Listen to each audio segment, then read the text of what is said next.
in appreciation of this commendable cause that the Dharma Foundation has taken up, I would like to say that for thousands of years, for the longest period compared to anything on this planet, this wisdom, this dimension of knowing has lived on without any kind of true organization or a certain kind of leadership or any other kind of organized support. Out of sheer efficacy of what it is, it's just lived on. A time has come in the world where even truth has to be protected. When we talk about East, we are not talking about a particular geography. This must be clearly understood. We are not talking about East and West as geographical features in the world.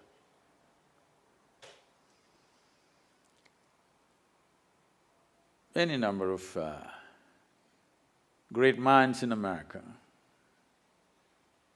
have said things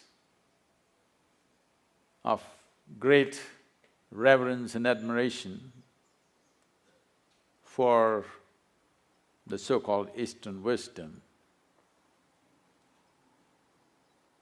Thoreau, one of the greatest minds America produced, went out to say, "Every morning I bathe my intellect in this stupendous and cosmogonal knowledge from the East. In comparison, all our modern world and literature is puny and trivial." I think Mark Twain went out to… probably gave out the best compliment to the East. When he visited India for a little over 3 months, he said, anything that can ever be done, either by man or God, has been done in this land. Any number of others, Oppenheimer, Walden, Emerson, any number of people have said many things. Why? Why is it important? Why is it important to preserve and nurture this dimension of life? The fundamental reason why it seems to be so significantly different is because it is not a product of human intellect. It is not deductions that we made out of our intellect. This dimension comes from a profound inner experience where there is no right and wrong, there is no up and down, just seeing things the way they are. And when we say dharma, we are not talking about a religion as modern translators went about interpreting dharma as Hindu dharma or whatever, another religion. Because they came from a mindset that everybody has to belong to some segment of humanity. They come from a mindset where humanity has to be divided one way or the other, because they come from the surface intelligence of human nature, which we call as intellect. Unfortunately, the modern societies, modern education systems have entirely dedicated themselves to the human intellect, completely ignoring other dimensions of intelligence which definitely exist within us. When you go by the intellect, the nature of the intellect is always to dissect and divide, because Intellect is essentially discriminatory in nature. And intellect functions always with a certain identity. If you have no identity, you cannot use your intellect. So with individual identities, either of race, religion, nationality, caste, creed, gender, when you apply your intellect, it'll split the world into many pieces. So the significance of what we are referring to as the spirit of Eastern wisdom is, it does not come from human intellect. It comes from a deeper dimension of intelligence within us. When I say a deeper dimension of intelligence, a simplistic way of looking at it would be, whatever you had for lunch today, if you had a piece of bread, over the afternoon, this bread is being transformed into a human being. You definitely cannot do that with your intellect. There's an intelligence here which is capable of making a banana into a human being. You definitely cannot do that with your intellect. A dimension of intelligence which is beyond thought process. Thought, or the product of intellect, is essentially always functioning from a limited amount of data that we have gathered.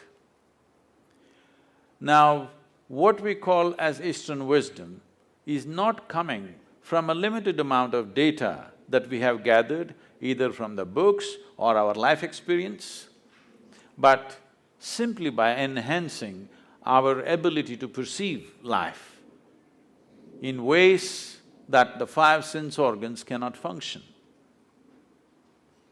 Why I'm talking about the five sense organs is all the data that you have ever gathered, which rests in so many aspects within you, which is the food for the intellect, comes from the five sense organs.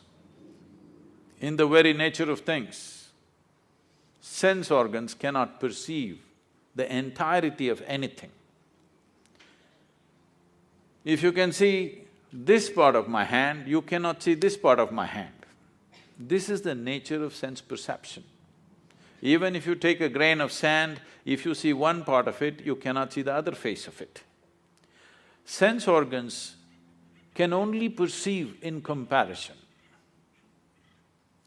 If there is no comparison, your senses are useless. Because there is darkness, you know what is light.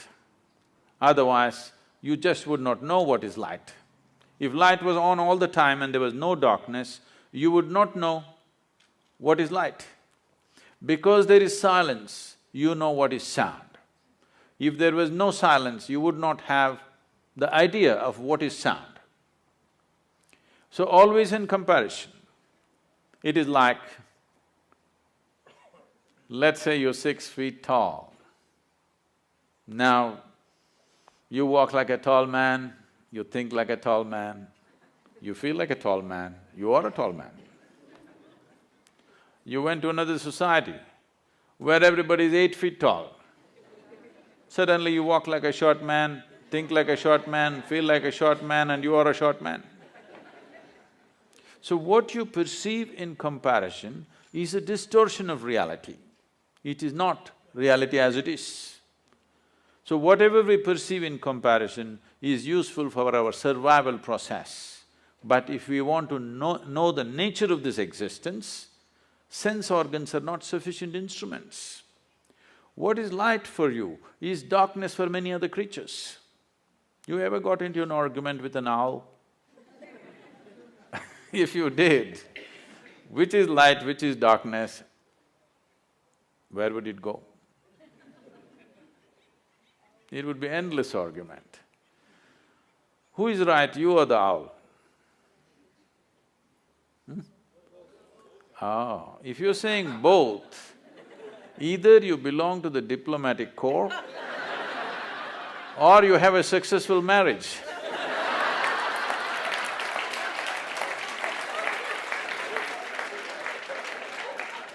You have learned to say both for everything.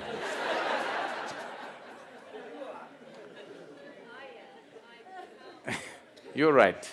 Well, that is the basis of all the problems on the planet. I'm right and you're wrong. The fact of the matter is, you're perceiving it as it is necessary for your survival. The owl is perceiving it as it is necessary for his survival. If survival is all you're seeking, your five sense organs and intellect are sufficient instruments. But if you want to know the nature of the existence, if you want to know the fundamental laws or dharma which governs life, the way it happens within us and around us, then you need an inner perception or another dimension of intelligence within you. Otherwise, you will only cut the world into pieces. In the name of religions, we have cut the world into… humanity into many pieces because intellectually we have arrived at our own conclusions or deductions, which invariably is bound to divide because intellect is essentially a knife which cuts. It can only dissect. By dissection, you can know certain things. But if you really want to know someone that you love, you don't dissect them, you embrace them. By dissection, you may know the kidney, liver, heart stuff, but you will not know that being in any sense. You will lose it completely. So dissection is the way of the intellect because it is a sharp instrument. It has to cut open everything that's given to it. But the East found another way. Out of profoundness of experience, you can know life. By turning inward, you can know life. When I say turning inward, you must understand that essentially the five sense organs are always outward. You can see what's around you, but you cannot roll your eyeballs inward and scan yourself. You can hear this, but so much activity in this body, you cannot hear this. If an ant crawls upon this hand, you can feel it. So much blood flowing, you cannot feel it. Because in the very nature of things, sense organs are outward bound. The moment you dedicate yourself to your intellect, you also get enslaved to the limitations of your five senses. It is in this context, the wisdom of the East is of tremendous significance to the world because it has transcended this slavery to sense perception and learned to perceive life in a completely different way. What is this completely different way? In English language, if you say mind, it is just one word, it is supposed to say everything. In the yogic culture, there are 16 parts to the mind, 16 dimensions of human mind. Now if I go into 16, it would take too much time, so let me compress it into 4. The 4 aspects of the mind are called buddhi, ahankara, manas and chitta. Buddhi means the intellect. Today, modern world is largely run by the intellect. So with this, we can do many things on the outside. We can go on enhancing the comforts and conveniences of life. We've done very well in terms of comforts and conveniences. Never before, never ever before, another generation of humanity ever knew the kind of comforts and conveniences that we have today, but at the same time, we are whining like never before. Because as the comforts and convenience increase on the outside, as there is less to complain about what is happening around you, the emptiness of within echoes within you in a horrible way. When you're fighting for survival, when every day you are struggling to fix small things on the outside, you will not realize this. When outside is well settled, that is when you'll see how hollow life has become. The biggest question in the world, you will see in the next few decades is, what the hell are we doing here anyway? Because everything that needs to be fixed on the outside is done, now what? 7.2 billion people on the planet. But right now, gradually it's looming large. Loneliness is one of the biggest problems dogs are being tortured to fulfill human loneliness.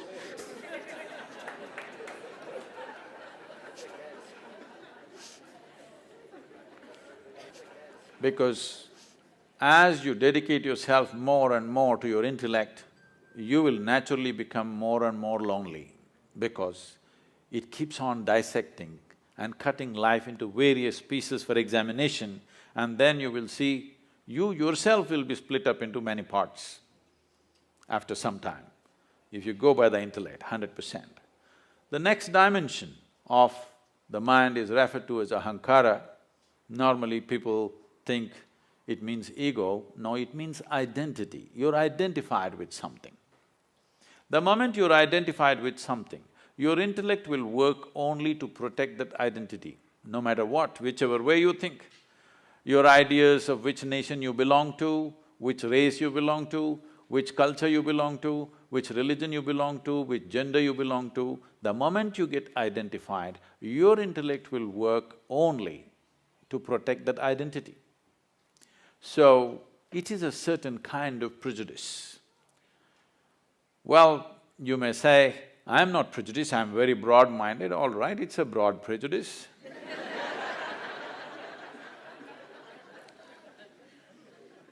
Because people are willing to live and die for what they're identified with. Because the nature of the intellect is, if you take away the identity, it will not know what to do. It needs a strong identity, a strong sense of who I am. If you ask, who am I? Your intellect will not function. You must know who you are. A strong sense of belief that this is what I am, that is when your intellect will function in a certain way. This is like… intellect is like a sharp knife. Ahankara or the identity is the hand that holds it. All the suffering on the planet, when was the last time that somebody stabbed you? Even though you're living in LA, I'm asking. When was the last time it happened? Never happened. Maybe when you were in school, somebody poked you with a pin at the most, or even that did not happen, they ignored you.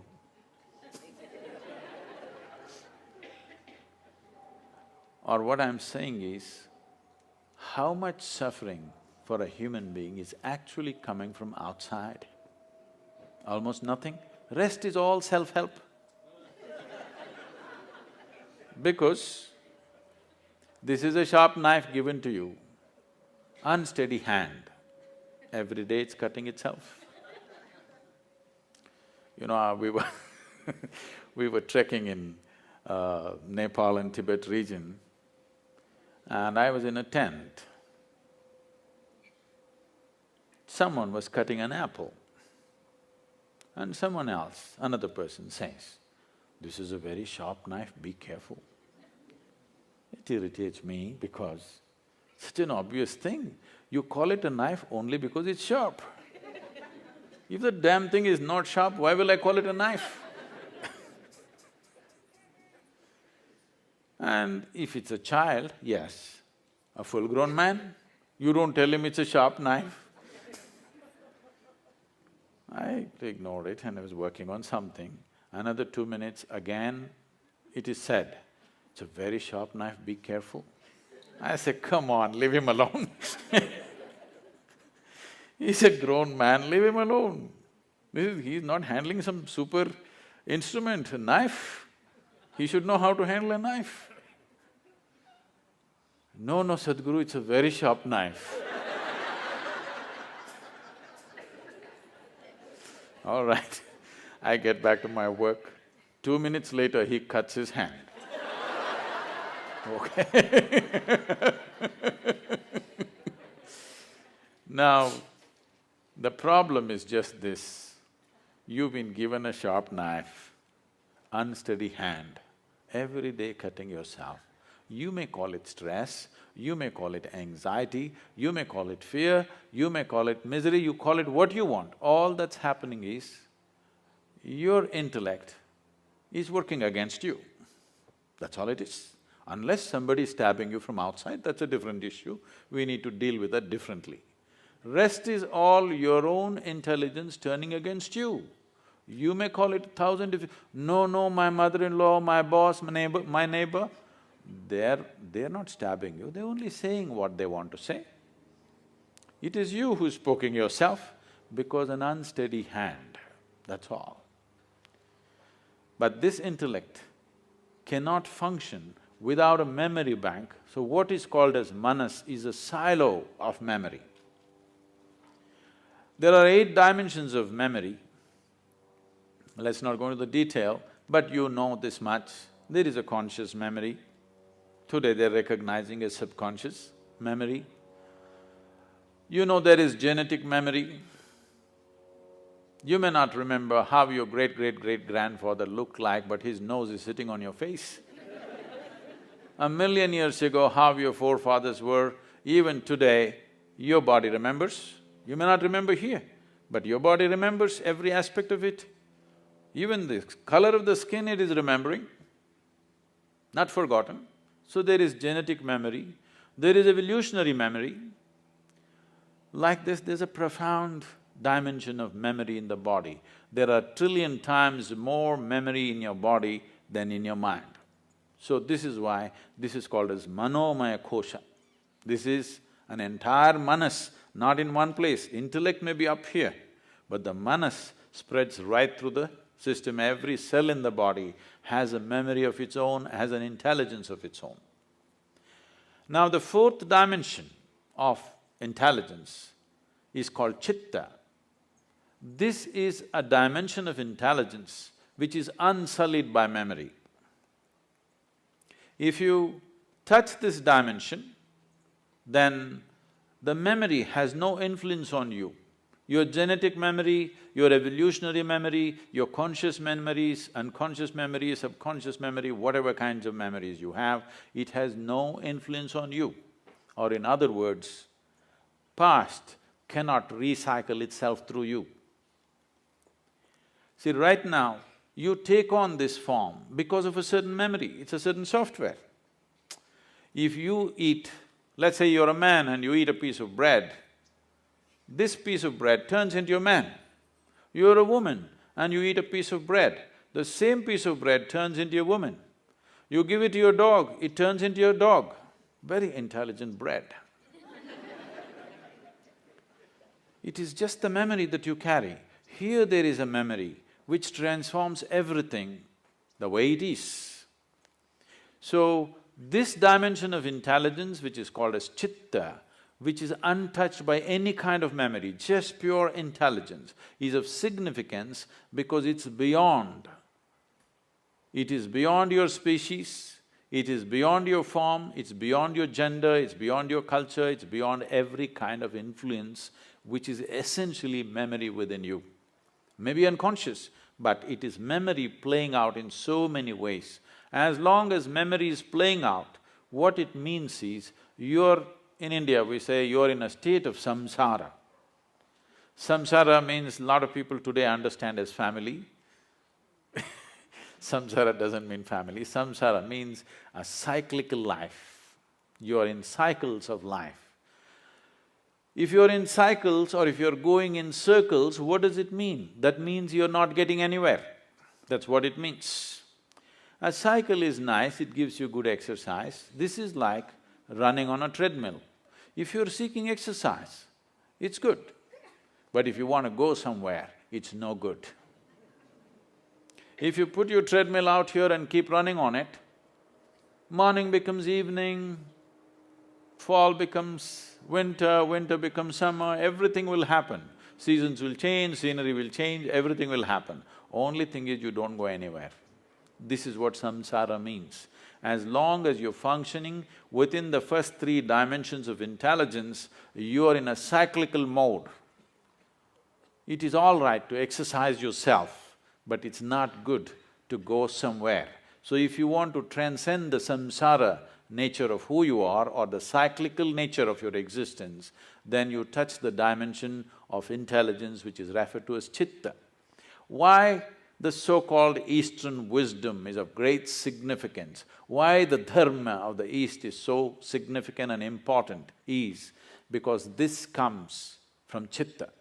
This does not come from buddhi. This does not come from manas. This does not come from ahankara. This comes from chitta. And only that which does not come from your individual identity or individual memory, that can be truly universal. So for this we said, this is Sanatan Dharma. This does not mean Hindu religion. This is a very wrong conception. Sanatan Dharma means the ultimate law of nature. When we say nature, there is physical nature and there is an inner nature. There are two dimensions. For this, accordingly, we made two dimensions of laws. Physical nature is a changing thing. It's always in a process of change and a flux. But the inner nature is a constant process. So we made two dimensions of expression for this dharma called Shrutis and Smritis. One is always to be updated for every generation. Otherwise, two generations will keep on bickering and clashing. You have to update it. Another is eternal, it's always there. It's nobody's business to change it because it cannot be changed because the fundamentals of life has not changed. Based on this, an entire wisdom arose as to how to exist within you and how to operate around you. This happened in 1924. There was a bishop in the Orthodox Greek religion where, there's Orthodox Greek segment of Christians. They have a pope of their own in Istanbul. They believe they are the only true Christians. Others are all riffraff, according to them. So, he served this particular segment, which is very orthodox and rigid. Being in Istanbul, being on the Silk Route, all kinds of stories of Indian mysticism kept wafting across the Bosphorus. So, he has a longing to go to India and see a real yogi or a mystic. But being a man of cloth, he could not choose where to go and where not to go. After he passed 60 years of age, when he semi-retired, he got an opportunity and went to India and came to southern India. So his desire is to meet a real yogi, not a book yogi, not a studio yogi, but a real one. So somebody directed him and said, go up this hill, there in this kind of place, there will be one yogi. So he went up. Well, he's not made for the mountains, he went huffing and puffing up, and then he found in front of a small cave, a yogi was sitting, eyes closed, totally blissed out. He went there and he has been told that if you see a Indian yogi, you must prostrate. Well, he was not made for that, but he somehow managed, huffed and puffed and sat down. Hearing this commotion, the yogi opened his eyes and smiled. Immediately the bishop looked at him and said, can I ask you a question?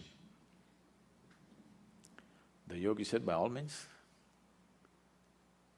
The bishop asked, what is life? This is after 60. You should have asked this question when you were 8, at least when you're 16.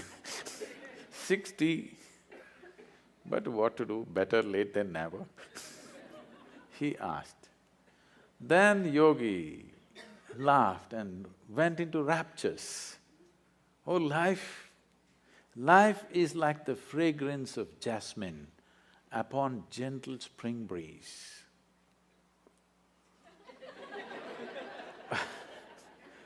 The bishop looked at him and said, what? Life is like fragrance of jasmine upon gentle spring breeze? Our teacher told us, life is like a thorn. Once it gets into you, if you sit, it hurts, if you stand, it hurts, if you lie down, it hurts. What is this fragrance of jasmine upon gentle spring breeze? So the yogi smiled and said, well, that's his life. So this comes from the fundamental that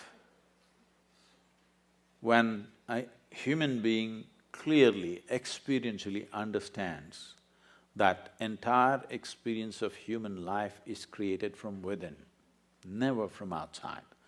Right now as you sit here, do you at least see me? Even if you're not listening to me, I'm saying. Can you use your hand and show where I am?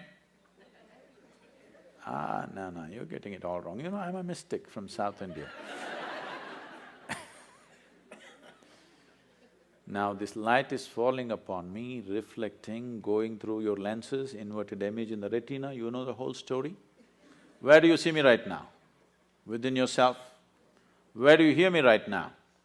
Within yourself. Where have you seen the entire world? Within yourself. Have you ever experienced anything outside of yourself?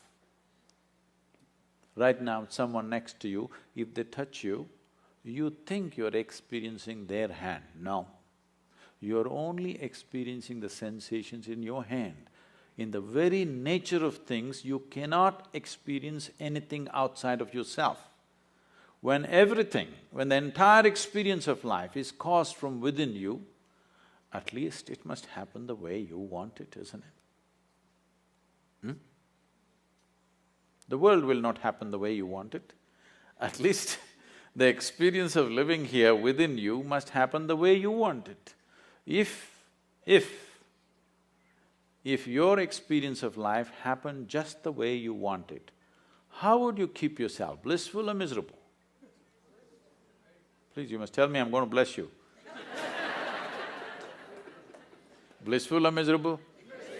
For yourself, definitely highest level of pleasantness for yourself. What you want for your neighbor may be debatable, but you know what you want for yourself, isn't it? Now, blissfulness or pleasantness of life is not a goal by itself.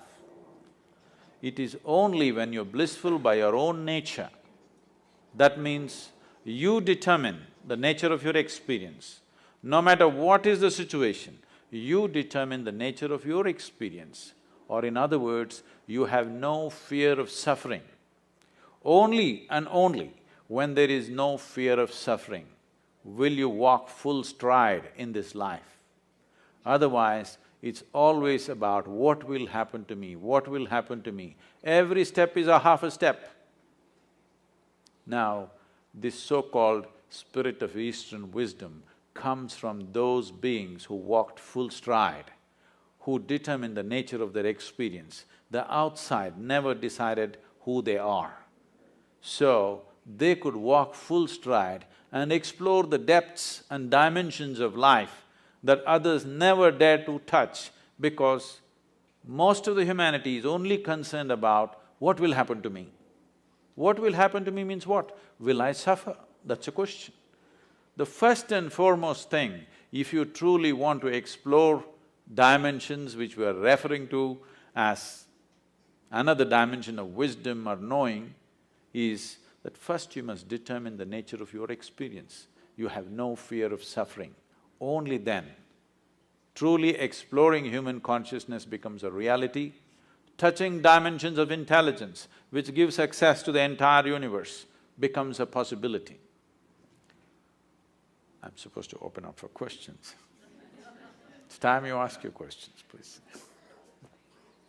The population I work with that are in the verge of homelessness or they're addicts, if I tell them that it is your intellect and it's your perception and this doesn't exist, they will laugh at me because it definitely exists. Because it's the dumbest thing to say. Right. So I wanted to know the spirituality that you teach, the spirituality that many gurus teach, how is it usable for someone that doesn't have food to eat and it's going to become homeless, and there's so many problems, especially in America. I mean, of course I teach them resiliency, it's a different fact, but every time I want to open my mouth and use some of your teachings, I have to step back. Now, the first problem is that you believe in the teachings, because this is the problem with the entire world. They've been cultured in some belief or the other. This is what is significant about what is referred to as Sanatana Dharma or what is referred to as the Indian way of looking at things is, this is not a land of belief systems, this is a land of seekers.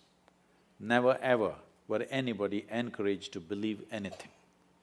If you see anything that comes from that land, you will see it is all about questions, never about a belief system. If you enter an Indian home, in the same house, 5 different people are worshipping 25 different gods and goddesses. They're still not made up their minds, which is… and they have no problem, they'll never fight about it because it's a land of seeking. So, first mistake you make is you believe what I say. I am constantly reminding you, don't believe a goddamn thing that anybody says. But don't be foolish enough to disbelieve it either. All you have to do is experiment with it. Does it work or doesn't work? If it works, you keep it, otherwise rubbish it, what's the problem? Now, about somebody being hungry, somebody being homeless, somebody being in a war zones, all kinds of horrible things are happening on the planet. I am not ignorant of it. Anyway, you said living in a temple. I am not living in a temple. I am more of the world than you are. Every day, I want you to understand, I am running a volunteer organization with over 4,000 full-time volunteers and over 3 million part-time volunteers doing variety of work, huge projects, over a dozen businesses and the spiritual movement, okay? Now, I want you to understand, more things are going wrong with my life on a daily basis than anybody's life. Now, when a man is hungry, if you try to tell him, your intellect is the source of your problem, it's obscene.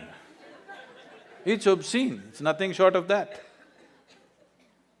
I never spoke to hungry people and said, your intellect is the source of the problem. I'm talking to people who are bulging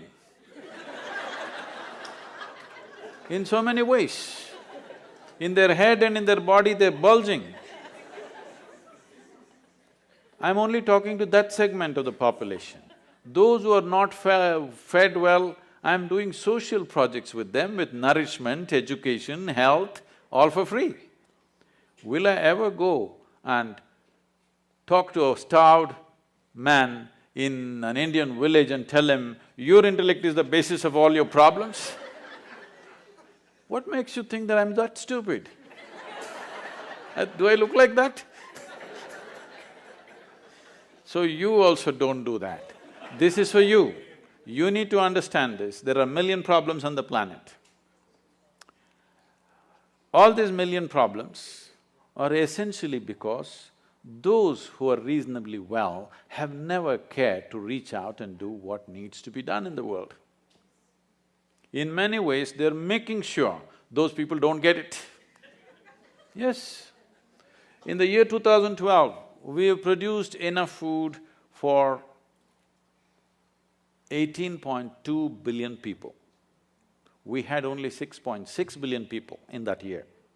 But still, 50% of the population is malnourished and hardly eaten anything. This is not because there is no food, this is because you and me have not cared, isn't it? So, is it true? Is it true nobody stabbed you in the last 25 years? Yes. But is it also true you're suffering various things of tension, stress, anxiety, this, that? Is it a product of your mind or somebody else poking you from outside? It is your reaction to the existential situation outside. Instead of doing what is needed, what you see is when you see something wrong happening, or when you see some suffering or something comes your way, you decide to poke yourself. This is about incapacitating yourself. Instead of seeing when there is a problem, you need empowerment, not incapacitating yourself, isn't it? I'm talking about empowering you so that your damn intelligence functions for you, not against you. The moment your intelligence is working against you, no God in the universe is going to help you and can help you. Yes, if your intelligence is turned against you, you are a finished case. So I'm saying, first let your intelligence work for you. If it works for you, there are many miraculous things that you can do for all those people who have still not eaten properly, for whom basic things have not been taken care of. That's our business, because somehow we've landed in a place where you and me are at least eating well. Once we are in such a privilege, we must use our intelligence to see what is the best thing we can do in the world, not sit here and twist yourself out. I'm saying don't twist yourself out. If you are joyful, naturally you will do the best things you can do. If I meet you when you're very happy, will you be nice to me? No. I don't believe that. When you're very happy, if I meet you, I'm sure you're a wonderful person. But when you're depressed, when you're unhappy, when you're frustrated, if I meet you, you could be a nasty person. This is true with every human being, isn't it? So the first and foremost work that any human being has to do is that you make this into a pleasant piece of life, so that you naturally exude this pleasantness in every possible way. If this is feeling unpleasant and you tell this one to be pleasant, is it going to work? We are trying to fix the stomach-full people right now.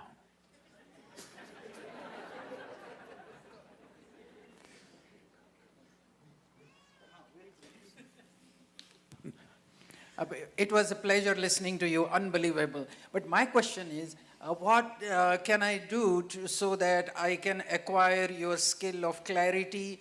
Honestly, candidly speaking, a very few people, are like you are. I'm sure you have heard this before. What makes you so secure from within and being so candid, honest, truthful? Clarity of expression.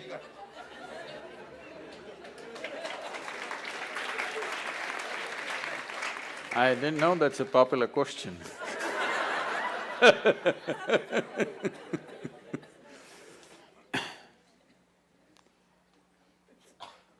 When we say clarity, that means… I want to tell you a joke, but it's a dirty joke, so I thought I'll skip that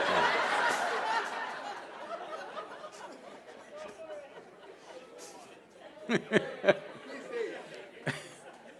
No, I'll come with something milder,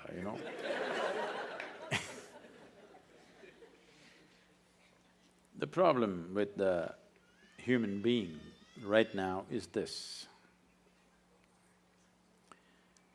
We have created a world, we have created education systems where we believe that human beings are essentially all wrong, or the creation is all wrong, or the source of creation or the creator is all wrong, and you gonna fix it.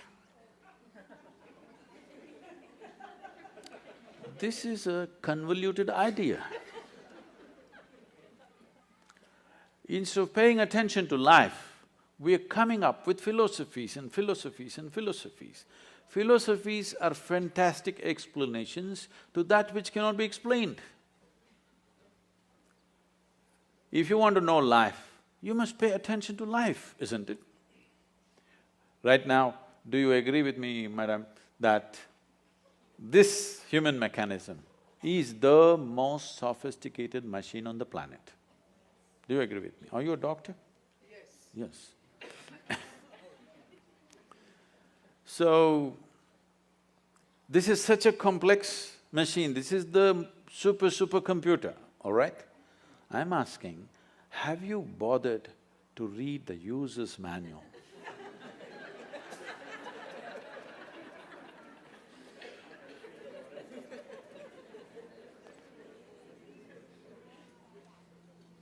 If you understand how this functions, you would know how to use it. Even if you take a simple gadget like a phone, the more you know about it, the better you can use it, isn't it so? You have definitely, coming from India, you've definitely been bombarded with this thing about realization, self-realization. Let me put it in very simple terms. What self-realization means is, first of all, what the word realization means. Realization is not an achievement, it is not an accomplishment, it is just realization. That means something that's always here, you just manage to see it now. That means you were stupid all your life. Just now you saw it. You did not invent something new. You did not ramp yourself up to a mountain. No, you just saw the most obvious thing which was always here. You realized. So, realization means you realized how foolish you've been, everything has been right here and you didn't get it. So there are many ways, of course, most of you being from the Indian origin, I've not read this. I have to admit, I've never read the Gita because it never occurred to me. I'm sorry, I know this is a shock but living in India, bits and pieces of this are always floating around in the air and it's… You know many pieces of it, but I've never really studied it in any sense. So when, in a certain moment, when Arjuna asked, what is the nature of this truth that you're talking about? Where is it? So Krishna laughed and said, the highest truth about your life is the tip of your nose. Now there are many schools of yoga intensely focusing on the tips of their noses. Please try it for 2 minutes, you will get a headache. You will not get enlightened.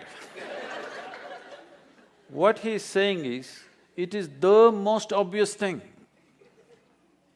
It is the most obvious thing. But right now the problem is, all the instruments of perception that you have are outward bound, but the seat of your experience is within you. The fundamental seat of your experience is within you, but all the instruments of perception are outward bound. So how should I do this? You must understand, anything beyond survival, if it has to enter your life, some striving is needed. Let's say, as a little infant, you were left in the jungle without human contact. If something edible came in front of you, would you first try your ears, then nostrils, and somehow by accident find your mouth? Is that so? You would just know where to put it, isn't it? So what I'm saying is, everything that is necessary for survival is built into you. You're born with it. The five senses takes care of it. But if you want to know something more, you have to strive. For example, do you remember when you were 3, 4 or 5 years of age, you had to learn to write the alphabet. That damn A, how complicated it was. And on top of it, there were 2 versions. You had to write it 100 times to get it, isn't it? But today with your eyes closed, you can write. If that striving was not there, today could you write? Today would you know language? So anything beyond survival needs striving. Without the needed striving, it won't happen. There are ways to perceive the interiority of who you are, but unfortunately there's been no striving. Right now, we made this technology into such a simple, almost like a physical science. A plus B equals this, or 2 parts of hydrogen, 1 part of oxygen, water will come. If a great scientist puts it together, only water will come. An idiot puts it together, only water will come. So we made the entire Yoga Sutras like this, that if you do this, this and this will happen to you. That simple. And all I'm asking generally from people is, about 30 30 to 32 hours of focused time to develop an instrument where they can turn inward. Oh, 30 hours is too much. I'm saying, if you cannot dedicate a little bit of time to know what this is, that means your existence must be truly worthless. If this is worthwhile, you must pay attention to this, isn't it? If you want to know life, this is life, isn't it? When I say the word life, maybe you're thinking about your profession, your family, your car, your home. No, these are all accessories. This is life, isn't it so? Hello? But no attention has been paid. Your idea of fixing life is fixing all kinds of things. This happened one day. Shankaran Pillai was going home. No, I'm not done. Shankaran Pillai was going home. It is 7:30 in the evening. The rules at home, the wife's rules are 8, he must be home. It's only 7:30, he thought there's still time, let me have a quick drink and go. He just stepped into the local bar. He had a quick drink and a quick drink and a quick drink and a quick drink and a quick drink. Then he looked at the time. It's at 2 a.m. You know, drinking people are like yogis, they become timeless. There's a certain correlation. Then it's late and he got off the bar stool and tried to walk. It's such an unfair world. A man is supposed to walk on a round planet, as if that's not enough, it spins. You notice that the planet is round and it's spinning only when you had a few drops more or a few drops are missing between your 2 ears. Either you're drunk or you have a vertigo, then you notice the planet is round and spinning. Otherwise, you think it's flat and you're going on fine. So with great difficulty, he was walking sideways and trying to find his way home. He was crossing a garden and he flipped over and fell face down into a rose bush. His face became a mess. Then he somehow reached home and you know, these keyholes are so minute, it took 20 minutes to find the keyhole. Then he found his way up to the bedroom and then he went into the bathroom and he looked at his face, it was a real mess. Then he opened the medicine cabinet, took out medicine, plaster, band-aid, fixed himself up and slowly crawled into the bed. Fortunately, the wife is a big sleeper. He slept. Morning 8 o'clock, the wife took a bucket full of cold water and splashed it on him. Water boarded, he woke up. Said, why, it's only a Sunday. She said, you fool, again drinking? He said, honey, 6 months ago I promised you, since then I haven't touched a drop. She grabbed him by the shirt and took him into the bathroom and showed him all the plaster was on the mirror.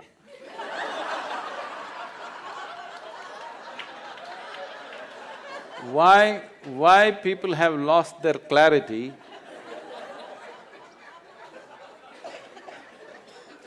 Why people have lost their clarity is only because of this, that if there is any suffering here, they think this one should be fixed. If something else happens, that one should be fixed.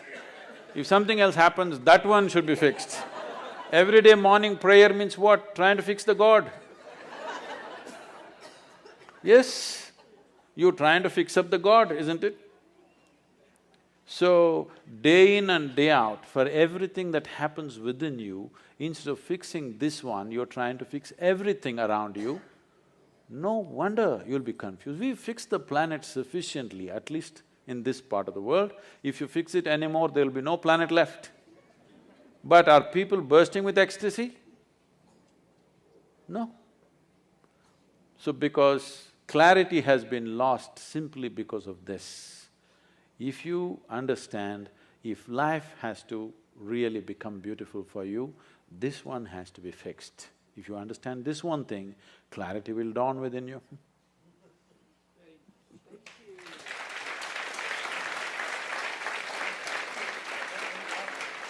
I actually have a question on chitta. How can you tap into chitta, which is what you said, memory with no effect and the ability to break through cycles? Right here you want to do that?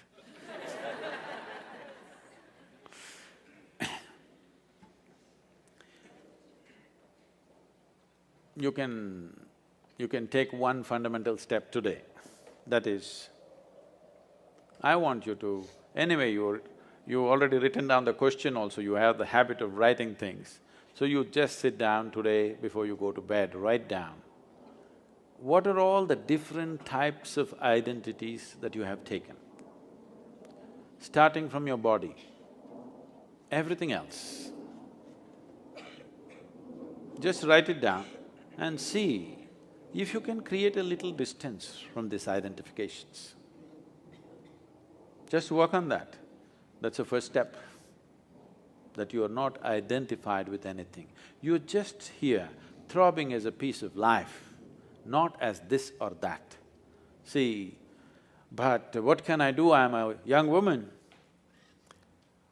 Right now, yes, when you sit here among people, if you're just walking by yourself in the garden, you don't really think you're a young woman, or if you are that identified, you can't help it, even there. If you just doze off a little bit, you don't sleep as a young woman, you just sleep simply as life, isn't it? I'm saying something so fundamental as your body and gender, even that identity is only on the surface. Your caste, creed, religion, race, this is even more on the surface. So I'm saying, you can't do it in the day right now, but before you go to bed, see if you can keep all your identities by the bedside table and sleep. To work in the world, you need an identity. Without identity, you cannot function in the world. So before going to sleep, take off all the identities, keep it on your bedside table, morning it'll be there, it'll not go anywhere. Leave it there and go to sleep. You've started the journey. I would like to hear Guruji's turning point in life where he separated himself from his intellect and his inner self. Do I like someone who lost my intellect?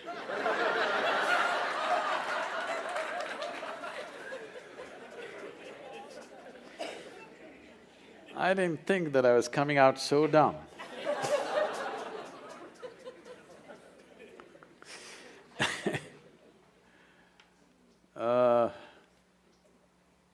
She's asking for a story. You want a story? Okay. One must understand, it's a process that you set forth. This started happening to me when I was just around 4.5 years of age. I suddenly realized one day that I don't know anything. I don't know anything means I don't know anything at all. To such an extent, if somebody gives me a glass of water, I would not know what is water. I know if I drink this water, it'll quench my thirst and different ways of using it, I know what to do with it, but I don't know what it is. Well, actually, if you look at it, even today, you don't know what it is. It's the only substance present on the planet in all three different states. 3/4 of the planet is water, nearly 3/4 of your body is water. If you're looking for life, you look for a drop of water. There's a lot of excitement, they found a few drops on the Mars. I think people from California need to migrate.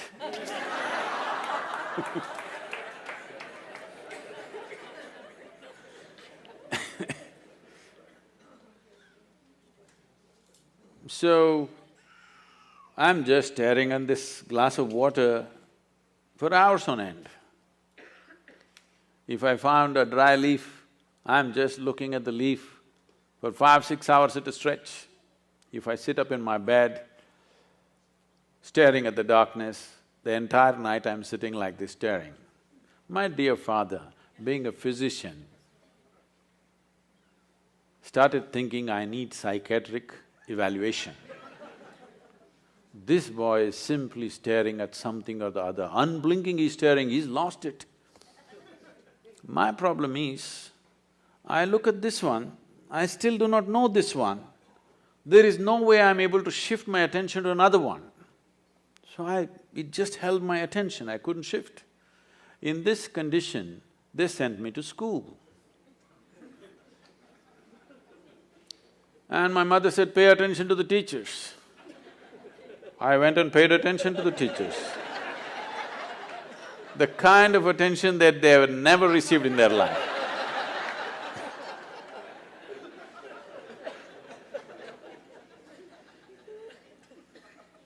And initially I understood the words that they were speaking and what they were trying to say. After some time I realized, they're just making sounds. I'm making up the meanings in my head. Even now, as I speak, I'm only making sounds, you're making up the meanings, isn't it? Because language is a conspiracy between two people. If you have a conspiracy, what do? The Indians, you speak in your language. In India, we have this advantage, we have 1300 languages in the country, we can have lots of conspiracies going because we'll speak in our own language. Actually, I'm only making sounds, isn't it? You're making up the meanings. So when I realized I'm the one who's making up all the meanings, I stopped making the meanings. Then I just heard the sounds with full attention. See, this is the problem with most people. The moment they don't understand, they think they need not pay attention. What you do not understand needs more attention than what you understand, isn't it? So as I watched teacher after teacher coming in and making noises and noises and noises and going, it became very amusing to me and a huge smile spread on my face. They were not at all amused. My schooling went like this, very consistent. Because I remember this so well. I don't know if you still have this. You still have those monthly tests and report cards that your parents have to sign and your children have to get it to you, stuff like that? So, monthly report cards come. I see in the school, some children are strutting around because they are first or second. Some are sitting and crying because they're afraid to go home with their marks card. Never once in my entire school life did I ever open and see. The teachers gave me the card, I took it and gave it to my father. I thought this is a transaction between the two of them. I had nothing to do with this. Because I was very consistent, I always got 6 zeros. Because I always gave an empty paper. If they insisted, I put my name on it. Otherwise, I gave an empty paper, as a rule. When the final exam came, I wrote something and went to the next class. Otherwise, all my tests I got 0, 0, 0, 0. Because million things, I have a billion questions in my mind about everything. There is nobody around who's capable of answering these questions, but they're trying to stuff something else into you, which I'm not interested in. So, school went like this. This is about 8 years ago. This school where I studied nearly 45 years ago, they came to invite me for their 125th anniversary of the school. So the trustees, the third generation of trustees came to invite me. They said, you must come. I said, see, I was not just a not good student. I was not even a student, why me, You call the brilliant students of your school, why me? They said, our school has produced union ministers, our school has produced cricketing stars, our school has produced film stars, you are the only mystic, you must come. So, okay. So I went there to speak and and I went and stood up in the quadrangle, looked around the same oppressive buildings. Then I suddenly remembered this classroom. I was about 13 years of age. One afternoon, the teacher is trying to get a response for some question he is asked. I hear the sounds, but I don't hear the words. After some time, I don't even hear the sounds, I don't even see their forms, I just see all kinds of things. I know their past, present and future, but I don't know what he's saying. I know his entire life better than him, but I don't know what he's saying. And 35–40 minutes, he desperately tried to get a response from me. But those days I'm made like this, sometimes 3 days, 4 days I don't utter a word, not because I'm in silence or something. When you don't know anything, what do you say? This I do not know anything has grown to such a size, it's like, my mind is billions of questions, simply. I have a question mark about everything in the universe and not a single answer. So then, after 35–40 minutes, he got so frustrated. He came and held me by the shoulders, shook me violently like this, and he said, "You must either be the divine or the devil. I think you're the latter." I did not feel abused by this or insulted by this. Till then, my problem was, what is this, what is that, what is that, what is that, what is that? One thing was clear to me, this is me. Suddenly this guy confused me about this also. Suddenly I look like this, what am I? Am I divine, am I devil, what the hell am I? He just confused me for the first time, I thought this was clear. So I tried to stare at myself, it didn't work, so I closed my eyes. Initially minutes to hours it went on. One day I closed my eyes and sat. I thought I sat there for 25–30 minutes. When I opened my eyes, there's a huge crowd around me. India being what it is, there are garlands around me, around my neck, people are pulling my legs. They want to know, well, somebody wants to know about his business, somebody wants to know when his daughters will get married. I said, what the hell, where did you all come from? They said, you've been sitting here for 13 days. In my experience, it was only 25–30 minutes. When I tried to open my legs, my knees were stuck. It took almost an hour and a half, putting hot water, massage, everything to get my legs straightened out. Otherwise even I wouldn't have believed it, but 13 days had passed. In my experience, it just felt like 25–30 minutes. And suddenly, what is inside, what is outside, everything got mixed up. Clearly till then, I was very clear, this is me, that's you, all right? I had no issue with that one, but this is me and that is you. Suddenly, this idea of what is me and what is not me got all mixed up because what is me was just everywhere. Now, this looks like a hallucination and that's what I thought. I thought I'm just losing, going off my rocker. I'm just losing my mind. But every cell in my body is bursting with ecstasy. One thing I know is I don't want to lose it. It may be madness, but I don't want to lose it. So right now, my whole effort with life is to just rub off that madness on you. You should also know the ecstasy of being alive. Right now, you know the torture of your intellect. You must know the ecstasy of being alive. You are a piece of life. Rest is all arrangements. Yes or no? Why did you make these arrangements? To enhance your life. No. You made these arrangements mainly to enhance this life. You thought with education your life would enhance itself. With money, it would enhance itself. With marriage, it would enhance itself. With children, it would enhance itself. Now you started the question, this, I wanted to come and meditate, but my family, my children, da-da-da, as if it's a problem. These are accessories that you added to enhance your life, not to put your life down. Yes? Every arrangement that you made is about enhancing this life, isn't it? If this life could be enhanced from outside, you would have done it. But this is a realization for you that life cannot be enhanced from outside. Arrangements will bring convenience and comfort. It'll take care of things for us, around us, but it cannot enhance.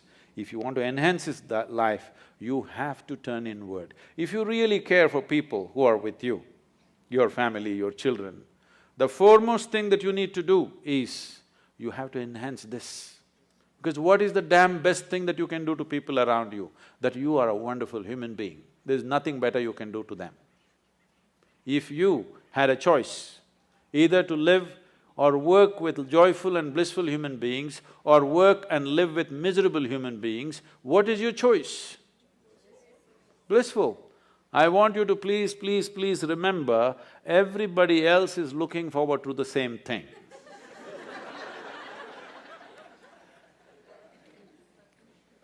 You think other people want miserable people? No, please just give them that much, that you're a joyful human being. Thank you very much.